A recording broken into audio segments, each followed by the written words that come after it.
Вітаю сябры, у гэтым відэа будзе пераказ твора жыццяе Ефрасіні Полацкай. Насамрэч, назва вельмі вялікая, але я не буду яе агучваць, калі цікава, можете прачытаць вось тут. Нагадаю, Ефрасіня Полацкая гэта першая беларуская святая, унучка князя Ўсяслава Чарадзея. На пачатку твора ідзе рытарычны ўступ. Аўтар звяртаецца да баяры, князёў, да царкоўнікаў і святых, якія жывуць у манастырах, а таксама да простых людзей, і ён заклікае іх паслухаць уважліва тое, пра што зараз будзе аповед. А раскажуць нам пра тое, як нарадзілася Ефрасіня, як яна выхоўвалася і як яна пайшла следам за сваім жаніхом Хрыстом. У Полацку быў князь Усяслаў, і меў ён шмат сыноў. У самага малодшага сына, якога звалі Георгій, нарадзілася дачка Працлава. Менавіта такое імя мела Ефрасіня да таго, як стала манахіняй. Дзяўчынку ахрысцілі, а потым яна расла і разумела. І вельмі здольна аказалася дзяўчынка да кніжнай навукі. Бацька не мог надзівіцца таму, як любіла вучобу яго дачка. Вестка пра мудрасць Працлавы і яе выбітныя здольнасці хутка распаўсюдзілася па іншых гарадах. Расказвалі, што яна не толькі вельмі разумная, але і прыгожая.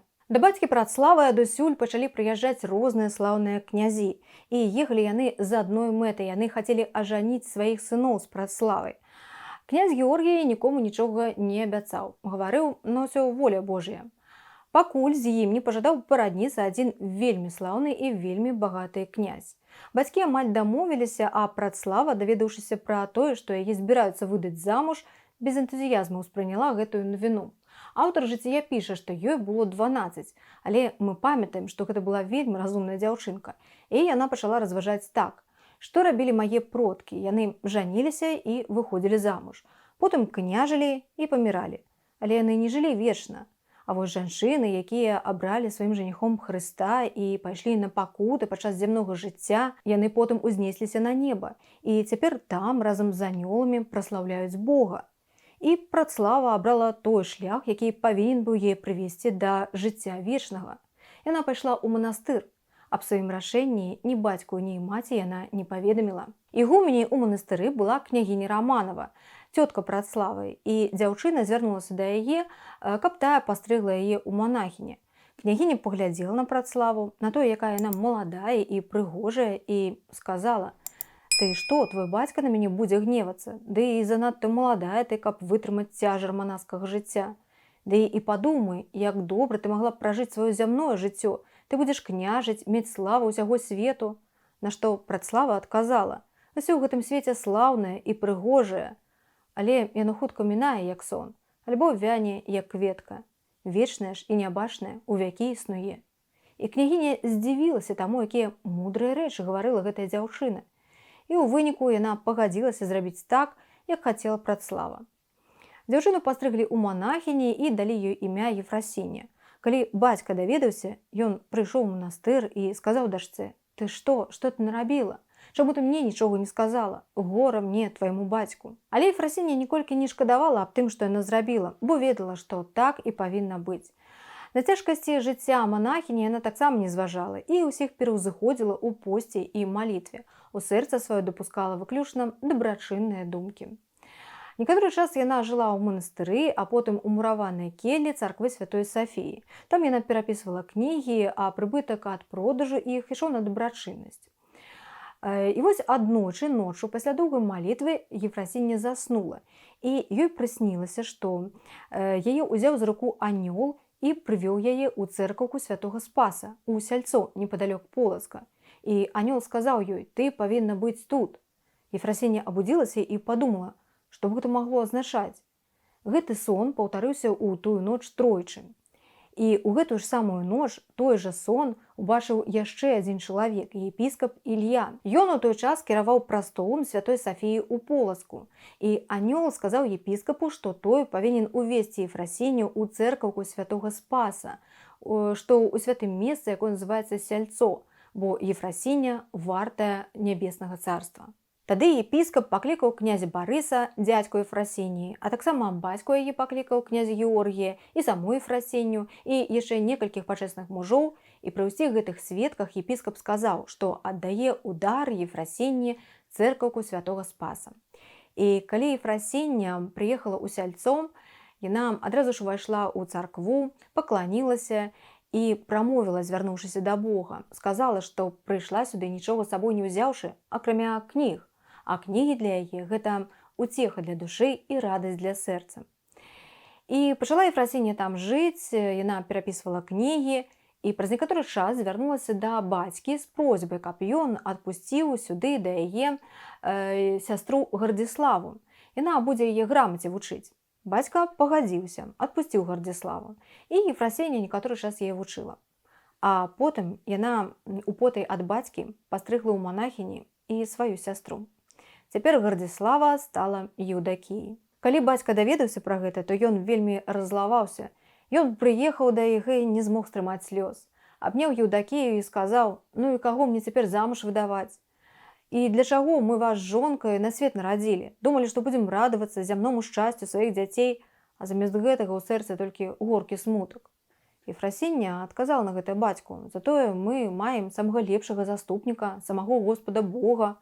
Аднак для бацькі гэта было слабым суцяшэннем. І ён у смутку адправіўся назад у свой дом. Неяк да Ефрасіні завітала яе стрыечная сястра Звенислава Барысаўна. Яна прынесла з сабой золата і іншыя каштоўныя рэчы, аддала ўсё Ефрасіні і сказала: «Уся прыгажосць свету мне не патрэбная, хачу стаць нявестай Хрыста». Звениславу пастрыглі ў монахіні, і цяпер яна стала еўпраксіяй. А потым Ефрасіння заснавала каменную царкву святога Спаса. І тут у творы апісваецца, які цуд быў звязаны з узвядзеннем гэтай царквы. Быў царкоўны майстар, якога звалі Іван. І вось аднойчы на досведку ён пачуў голас: «Уставай і ідзі на будоўлю царквы ўседзяржыцеля Спаса». І Іван прыйшоў да Ефрасіні і запытаўся ў яе: «Ці не ты гэта заклікаеш мяне ўзяцца за справу?» Ефрасіння адказала, што не яна, але потым падумала і дадала: «Хто б гэта ні быў, ты ўсё ж паслухай яго». І царква была пабудаваная за 30 тыдняў, усё было амаль завершана, вось толькі не хапіла крыху плітаў. Паўсюль шукалі і не знайшлі. Тады Ефрасіння вырашыла звярнуцца да Господа, папрасіць яго, каб дапамог завяршыць справу. І вось дзіва, на наступны дзень пліты знайшліся ў печы, і царква была дабудавана. Храмы свяцілі, усе хрысціяне радаваліся і святкавалі. Пры царкве святога Спаса дзейнічаў жаночы манастыр. Неўзабаве Ефрасіння пабудавала яшчэ адзін храм святой Богородицы, і пры ім быў заснаваны мужчынскі манастыр. Перад тым, як перадаць гэты храм монахам, Ефрасіння яго асвяціла, аздобіла абразамі і захацела мець у гэтым храме абраз Богородицы Адзігітрыі. А лічылася, што гэты абраз яшчэ пры жыцці Богородицы напісаў евангеліст Лука. Увогуле, аўтар жыцця гаворыць, што існавалі 3 абразы Богородицы, напісаныя пры яе жыцці. Адзін захоўваўся ў Іерусаліме, другі ў Цараградзе і трэці ў Эфесе. І вось менавіта гэты эфескі абраз захацела мець у сябе ў Полацку Ефрасіння. І яна адаслала свайго слугу Міхаіла ў Царград да цара Мануілы і патрыярха Лукі. Той прыехаў з рознымі каштоўнымі дарамі, і тады цар Мануіл загадаў прывезці ў Царград з Эфеса абраз Богородицы. Затым патрыярх Лука сабраў святой Сафіі епіскапаў, і яны перадалі абраз Міхаілу. А разам з тым яны уручылі яму грамату, у якой ухвалялася Ефрасіння Полацкая. Так просьба Ефрасіні была выканана. Цяпер у Ефрасіні заставалася толькі адно жаданне. Яна хацела дайсці да святого горада Іерусаліма, пакланіцца гробу Гасподняму і ўсім святым месцам і там скончыць сваё жыццё. Паціху збіраючыся ў падарожжа, яна працягвала навучаць сваіх сясцёр. Аўтар жыцця піша: «Старых вучыла цярплівасці і ўстрыманню, і юных жа навучала душэўнай чысціні і цялеснай бясстрастнасці, а яшчэ хаджэнню рахманаму, голасу цехмянаму, слову дабрачыннаму». Ну і гэтак далей. Таксама Ефрасіння была супраць усялякай варожасці, і яна вучыла, што ўсе павінны жыць у згодзе, і сябры, і князі. Калі надышоў дзень пакінуць родную зямлю, да Ефрасіні, каб развітацца з ёй, прыехалі яе браты. Прыехаў таксама і брат Вячаслаў з жонкай і дзецьмі. І Ефрасіння, перад тым як ад'ехаць, сказала брату Вячаславу, каб ён пакінуў сваіх дочак, яе пляменніц, тут, у манастыры, бо яна бачыць, што ім наканавана стаць монахінямі, і ён пакінуў. Еўдакія засталася пры манастырах, а сястра Еўпраксія і брат Давыд суправаджалі Ефрасінію ў Іерусалім. Яны прайшлі шмат гарадоў і нарэшце дайшлі да брамы Хрыстовай. Ефрасіня пакланілася труне Гасподняй і пацалавала яе. Яна падыходзіла да труны і на другі дзень, і на трэці, і раптам звярнулася да Бога за сваёй апошняй просьбай. Яна маліла прыняць яе дух у святым горадзе Іерусаліме. На наступны дзень яна занядужала, а затым хварэла 24 дні. А 24 мая Ефрасіня памерла і была пахавана ў манастыры святого Феадосія. Завяршаецца твор пахвалой Ефрасіні Полацкай. Аўтар піша, была яна памочніцай пакрыўджаным, зажураным суцяшэння, распранутым адзенне, хворым наведванне, ці папросту кажучы, для ўсіх была ўсім. Увогуле, апошняя частка жыцця найбольш багатая на мастацкія вобразы. Аўтар параўноўвае Ефрасіню з незвядальнай кветкай райскага саду, з арлом, які, лунаючы ў небе, праляцеў ад захаду і да ўсходу, з промнем сонца, які прасвятліў зямлю полацкую. Лічыцца, што жыццё Ефрасіні Полацкай напісана праз 50 год пасля смерці святой, а гэта альбо канец 12 стагоддзя, альбо пачатак 13.